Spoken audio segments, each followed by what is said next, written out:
Ground report కోసం పోతే వాస్తవానికి మీడియా వాళ్ళ మీద దాడి చేయడము, మళ్ళీ వాళ్ళ ఇద్దరు ఆడపిల్లలు. సో, ఎట్లా ఖండిస్తారు దీనికి?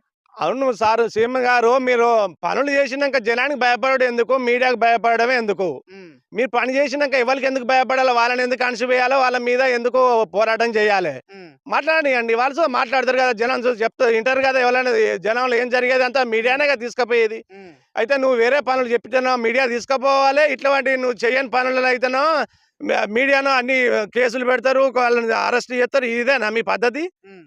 మీడియాను ఎవరైనా జనం తీసుకుపోతుంది కాబట్టి వాళ్ళని ఎవ్వరు ఏమనొద్దు. హ్మ్. వాళ్ళకి సహకరించాలి. మీరు ఏదన్నా ఉంటే వాళ్ళు గూడా ఏదైనా ఇష్యూ ఉంటేనే మాట్లాడతారు వాస్తవానికి. మాట్లాడతారు కదా. ఆ! కాకపోతే నువ్వు చెప్పిన వాగ్దానాలు చేసిండ్రా చేయలేదా అని తెలుసుకుంటారు జనం దగ్గర. ఆ! నీకు భయం ఎందుకు? నువ్వు చేస్తే చేసిందని, లేకపోతే లేదని భయం ఏంది? హ్మ్. దానికి నువ్వు వాళ్ళని అరెస్ట్ చేసుడు ఎందుకు, స్టేషన్లో పెట్టడం ఎందుకో? హ్మ్. ఆడపిల్లలను తెలియకుండా సుతం వాళ్ళ మీద